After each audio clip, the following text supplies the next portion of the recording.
Good good day everyone. I'm going to share with you how to write your review of related literature for your research topic. I hope this lesson can help you organize your thoughts in writing your RRL. So let us start. Now, what's the importance of RRL or review of related literature? It's really very important. It serves as the foundation of a research study and it helps in identifying a research gap. Now, what is a research gap? It is an unexplored area in your topic of research. When we say unexplored, this is the area in which only very few studies have been researched on. Now, let me just give you an example. Well, writing a research paper on the effectiveness of past approach writing is really reach when it comes to literature because a lot of scholars have researched on that topic. So, what is the unexplored area in that particular research, which is ESL writing? According to Highland 2019, there are so many researchers who focused on the study on process approach to writing, but very few studies have focused on the factors that affect ESL writing. And that is what research gap is about. So you look for a topic or look for an unexplored area in a specific research topic. And then of course, when you write your RRL, it actually serves as support to research findings because you still have to go back to your RRL when you write your research findings. Oh, another thing is that it is the first step in doing a scientific research on a given topic. When you or before you do a particular research, rather before you write on a topic for your research study, you have to look for related studies. And if there is no related study for that topic, it's so difficult to make a generalization or to formulate conclusions because you don't have any basis at all. That's the reason why RL is really very, very important. And also, it presents analysis and critiques of individual sources, group of sources, and the body of literature as a whole. Now, how do you write your RRL or review of related literature? The first thing to do is identify the variables of your study. For instance, this is the title of the study that we have conducted. Can weblogs reduce writing anxiety and facilitate improvement in writing skills? The objectives of the study are the following. To find out whether students' positive experiences in blogging can help develop writing proficiency and reduce writing anxiety. So the focus of our study are the following. Can blogging help develop writing proficiency? 2. Can blogging reduce writing anxiety? How do we answer those research questions? Well, we have to look for studies and literature. Therefore, in coming up with RRL, the second step is to outline the headings of your RRL based on the variables or research questions of your study. Earlier, the first objective or question is whether or not blogging can help develop writing proficiency. And then, of course, second one is if it reduces writing anxiety. So from these two research questions, now we can draw the following headings. Like first heading, is effects of blogging in the development of writing skills. Second heading is writing and anxiety and its sources. Why are the students having writing anxiety? Where does this come from? And then after that, effects of portfolio keeping on writing anxiety. Portfolio keeping is done online, so it's also the same as blogging. Now, after you have already outlined the headings for your related literature, you can now organize your related literature and studies according to the outline that you have made.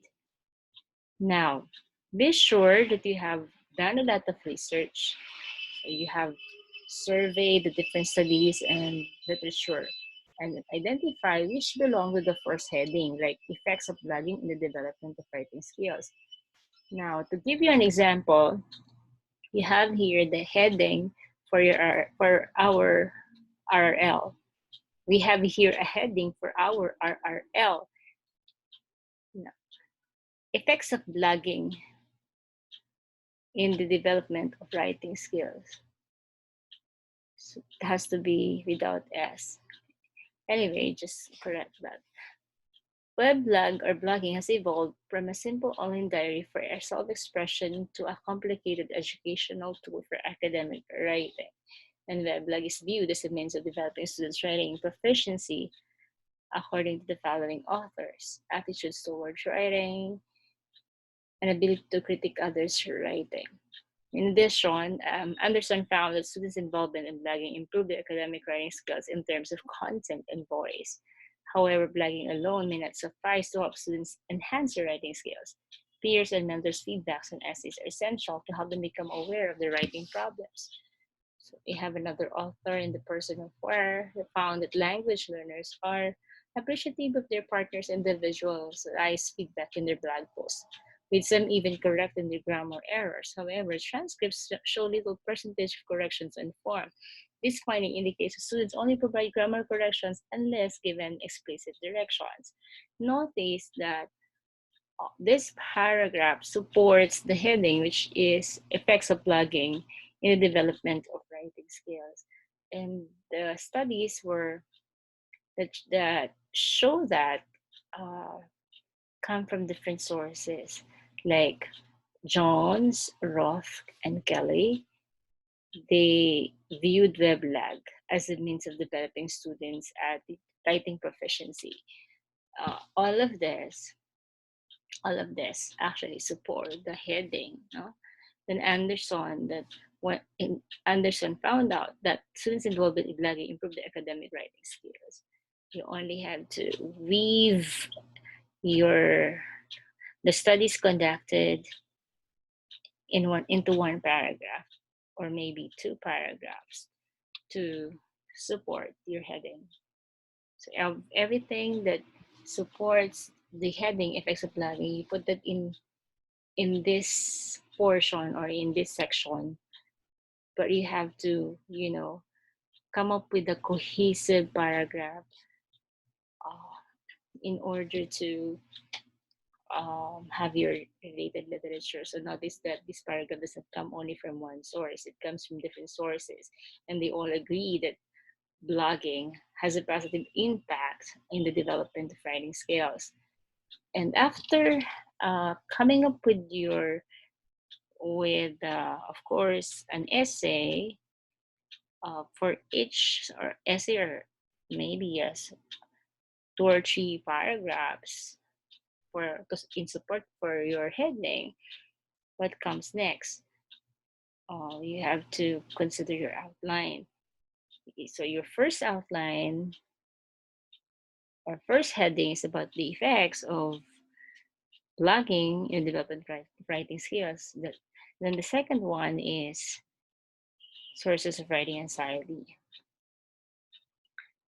The third one is about the effects of blogging, or rather, if blogging, how do you call it? Effects of blogging on writing anxiety. Does it reduce or not? No? So you follow that one, and then be sure that number 5 here is be sure to paraphrase and summarize studies and literature taken from credible sources. meaning you don't just copy and paste whatever you have researched from the online sources. You have to say it in your own words.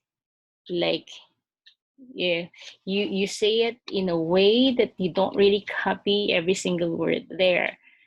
You don't just replace the words with synonyms, but you can actually change the structure of the entire sentence. But make sure that what you paraphrased is similar to the idea of the original text. All right. So look at this one, writing anxiety and its sources. Because of the cognitive demands of writing, learners experience apprehension or anxiety while writing. That is my, that is our own sentence. And then you have your anxiety is an overwhelming emotion of fear that manifests psychological signs like sweating. So this particular sentence comes from Horvitz and Cope, right? And then after that, you have anxiety in the context of language learning can describe as fear. So that's our language again. Writing anxiety is associated with writers. So this is taken from Macleod. And then of course here's another sentence that comes from our head. Hence writing refers to negative anxious feelings about oneself as a writer. So you have to um, combine your own ideas with the ideas of others. So it's just that it's writing review of a literature is not just putting others' ideas together, but you have to weave those ideas to make it cohesive. Therefore, you also fill in the missing link. You need to write your own words, like because of the learner's experience. Look at this one. Because of the cognitive demands of writing, learners experience apprehension about writing.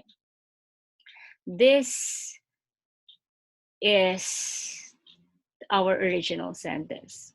It doesn't come from anyone, no, from our source. Then we blend these ideas into the definition of uh, anxiety by writing anxiety by Horowitz and Co. It's just like that. You don't just, how do you call it? Um, Pick one sentence from one source and then add it to another, so and add it to a sentence from another source. It's actually patchwork, meaning it's like weaving a blanket. How do you call that? There is an analogy that I can share with that. Like, it's not, yeah, it's not like weaving a quilt that you just patch one color from, and then you just patch, different colors to make an artwork. So you're weaving a quilt is like a, it's like a blanket. It's like a, that then you weave, into different, you weave coming from, different um pieces of cloth that you weave all the different colors. It's research is not like that. No, research is not putting together ideas of others, but you put together ideas from other sources, but you also have your own voice as you write it. Okay, I hope you understand me. It's so difficult, to explain how research writing takes place, and when you yourself has not been into academic writing, specifically on research writing.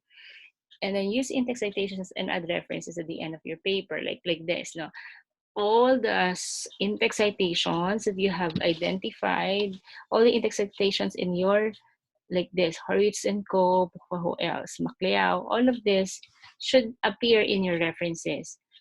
Just to illustrate how references here, a list of references is written. So you begin with letter A. So you arrange your sources alphabetically from A to Z.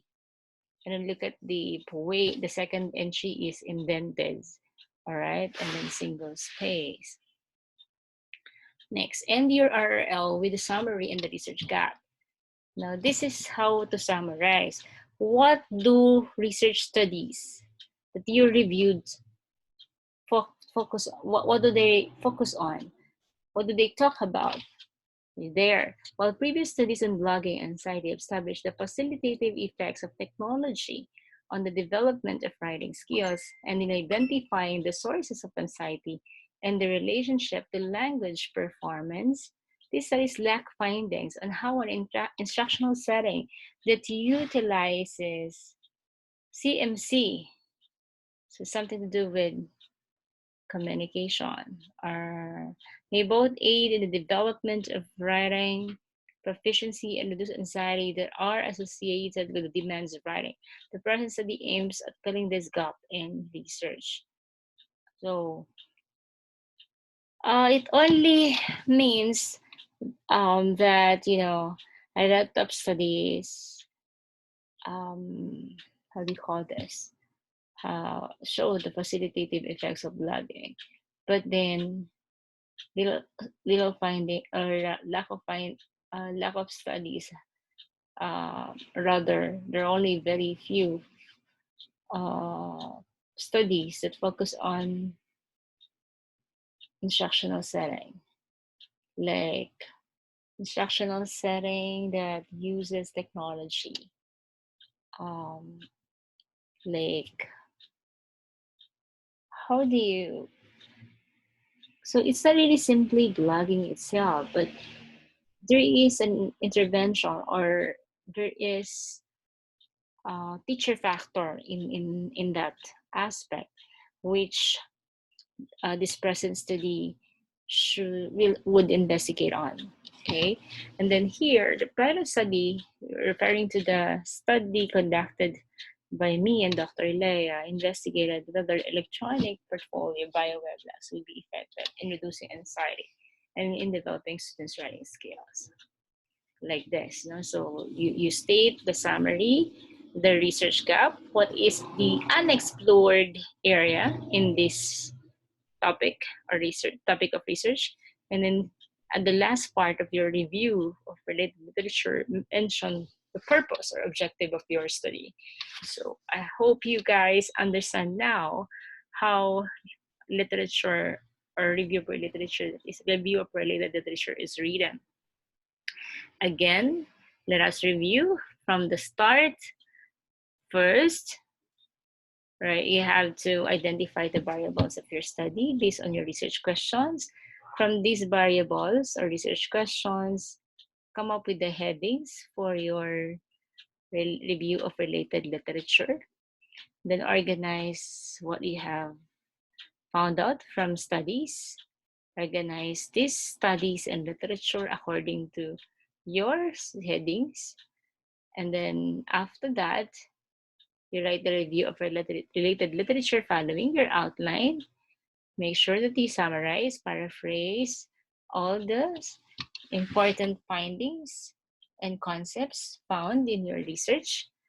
And of course, when you cite your sources like this, be sure that you follow the correct format, which is APA format, author and year.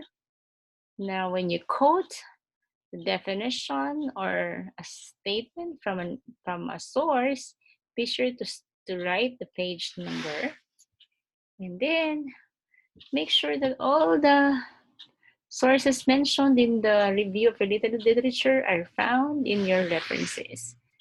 And of course, end your RRL with the summary and the research gap, plus the main objective of your study. That's it, guys. I hope you love your research. I hope you guys will be able to develop the passion in research. Goodbye.